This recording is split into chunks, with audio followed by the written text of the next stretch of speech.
নমস্কার, আমি অরবিন্দ নস্কর। প্রতিদিনের মতো আজকের একটি নতুন প্রতিবেদন নিয়ে এলাম। আপনারা মনোযোগ সহকারে শুনবেন। আমরা দেশ ভাগ চাই না। একবার দেশ ভাগ হয়েছে, তাই আমাদের দেশের প্রচুর ক্ষতি হয়েছে। তা সত্ত্বেও বলছি, দেশের ও রাজ্যের পরিস্থিতি দেখে আমাদের খুব ভালো লাগছে না। বাংলাদেশ থেকে যেভাবে রোহিঙ্গারা ভারতে ভিড় করছে ও আই কার্ড আর আধার কার্ড নকলভাবে তৈরি করে ভারতে বসবাস শুরু করেছে, তাই দেখে আমাদের চিন্তা হচ্ছে। অদূর ভবিষ্যতে ভারতের অবস্থা খুব খারাপ, বিশেষ করে পশ্চিমবঙ্গের অবস্থা খুব খারাপ। দিনের পর দিন সংখ্যালঘুদের সংখ্যা বাড়ছে ও সংখ্যাগুরুদের সংখ্যা কমছে। জন্মবৃদ্ধির জন্য বাড়ছে, আর দ্বিতীয় কারণ প্রচুর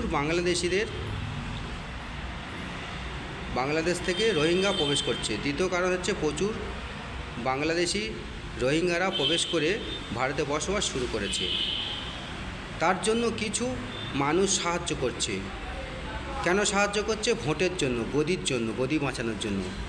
এই সব বিভিন্ন দিক চিন্তা করে বলছি, যদি আবার কোনো দিন এই ভারত ভাগ হয়, তাহলে সমস্ত হিন্দু যেন একদিকে হয়ে যায়, আর সমস্ত মুসলমান যেন একদিকে হয়ে যায় বা একদিকে চলে যায়।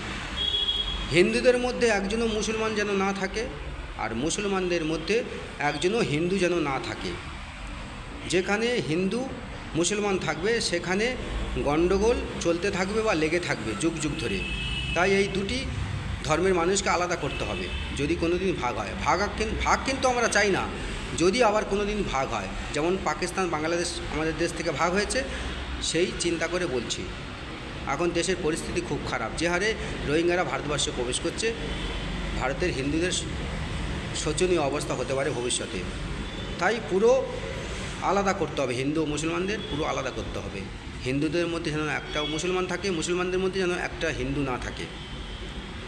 দ্বিতীয়বার এই ভুল যেন না হয়। সেদিন আমি বেঁচে থাকলে বলবো, আর মরে গেলে সনাতনী ধর্মের যারা হেড থাকবে যেন দ্বিতীয়বার এই ভুলটা না হয়, বা ভারতের যারা হেড থাকবে সনাতনী ধর্মের। একবার গান্ধীজি ও তার সরকার, কংগ্রেস সরকার ভুল করেছে। যা ভুল করেছে সেই ভুলের মাসুল সারা জীবন দিতে হচ্ছে হিন্দুদের, বিশেষ করে ভারতবর্ষে হিন্দুদের। এটা তো হিন্দুস্তান ছিল, হিন্দুদের সংখ্যাগরিষ্ঠ বেশি, তার সত্ত্বেও হিন্দুদের মাসুল দিতে হচ্ছে। সেদিন ধর্মের ভিত্তিতে দেশ ভাগ হয়েছিল। সমস্ত যদি মুসলমান পাকিস্তানে চলে যেত তাহলে ভালো হতো, আজকের এই গণ্ডগোলটা হতো না। আজকের যে বিভিন্ন জায়গায় হিন্দু মুসলমান গণ্ডগোল হচ্ছে, সেই গণ্ডগোলটা আর হতো না সেদিন যদি সেকুলার কান্ট্রি না করতো। একবার দেশ ভেঙে ছোট হলো ধর্মের কারণে, একবার দেশ ভেঙে ছোট হলো কিসের কারণে? ধর্মের কারণে। দ্বিতীয়বার ধর্মের কারণে যখন হবে, তখন যেন এই ভুলটা না হয়। এই কথাটা মনে রাখবে সনাতনীরা। সেদিন আমি বেঁচে থাকি আর না থাকি, এই কথাটা আগে থাকতে বলছি, ভবিষ্যতের কথা। যদি আবার কোনো দিন দেশ ভাগ হয়, তাহলে মুসলমানদের মধ্যে একটাও হিন্দু যেন না থাকে, হিন্দুদের মধ্যে একটাও মুসলমান যেন না থাকে। যেমন পাকিস্তানে কিছু হিন্দু ছিল, বাংলাদেশে কিছু হিন্দু ছিল, এখনও আছে, তাদের উপর অত্যাচার হচ্ছে, তারা সংখ্যালঘু বলে। সেই রকম যদি ফের ভারতবর্ষ ভাগ হয়, কারণ ভারতবর্ষের পরিস্থিতি খুব খারাপ। রাজনীতিবিদরা শুধু গদির জন্য তারা চিন্তাভাবনা করছে না। বাংলাদেশ থেকে যেভাবে রোহিঙ্গারা আসছে, তাতে অদূর ভবিষ্যতে ভারতের খুব অবস্থা খারাপ। মুসলমানদের সংখ্যা বাড়ছে, হিন্দুদের সংখ্যা কমছে। দুটো কারণ হচ্ছে, একটা হচ্ছে জন্মবৃদ্ধি, মুসলমান ঘরের জন্মসংখ্যা দিনের পর দিন খুব বাড়ছে, হিন্দুদের জন্মসংখ্যা একটা বা দুটো সন্তানের বেশি নিচ্ছে না।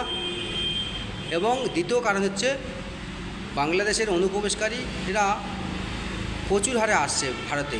তারা ডুপ্লিসিটভাবে আই কার্ড আধার কার্ড তৈরি করে ভারতে বসবাস করছে। কিছু মানুষ এখানকার ভারতের সাহায্য করছে, কারণ শুধু গদি বাঁচানোর জন্য ভোটার কার্ড, আই কার্ড নকলভাবে তৈরি করে এখানে বসবাস করার সুযোগ করে দিচ্ছে। তাই ভারতবর্ষ আমরা ভাগ চাই না, আমাদের একতা চাই, সবাই মিলেমিশে বাস করতে চাই। কিন্তু এই রাজনীতিবিদরা, কিছু রাজনীতিবিদ হচ্ছে নিজের স্বার্থের জন্য এই দেশটাকে তছনছ করে দিচ্ছে এবং ভবিষ্যতে ভাগ করে ছাড়বে। এদের জন্য কিছু মৌলবাদী জঙ্গিরা অত্যাচার করছে হিন্দুদের ওপর। তাই সমস্ত হিন্দুদের এক হতে হবে, সমস্ত সনাতনী ধর্মের মানুষদের এক হতে হবে, সমস্ত বিশ্বের সনাতনী ধর্মের মানুষদের এক হতে হবে। তা নাহলে হিন্দুর জাতির সংখ্যা ধীরে ধীরে কমে যাচ্ছে এবং তাদের উপর অত্যাচার হচ্ছে। এর বিরুদ্ধে রুখে দাঁড়াতে হবে, প্রতিবাদ করতে হবে। তো এখন আসছি, জয় হিন্দ, বন্দে মাতারাম, ভারত মাতা কি জয় হোক। তাই ভারত সরকারকে বলবো আপনারা একটু কঠিন থেকে কঠিনতর ব্যবস্থা নিন, যাতে এখানে সবাই মিলেমিশে বাস করতে পারে। কিন্তু পরিস্থিতি দেখে আমাদের খুব সন্দেহ হচ্ছে, তাই এই কথা বলতে বাধ্য হচ্ছি। অদূর ভবিষ্যতে ভারতবর্ষের অবস্থা খুবই খারাপ।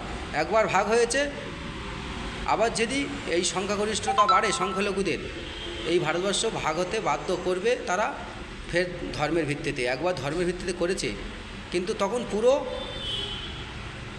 আলাদা করা উচিত ছিল বা সেপারেট করা উচিত ছিল। সেই ভুলটা আজও দিতে হচ্ছে, সারা জীবন দিয়ে চলেছি বা দিতে হবে। তাই এই ভুলের জন্য আবার হয়তো দ্বিতীয়বার ভারতবর্ষ ভাগ হতে পারে।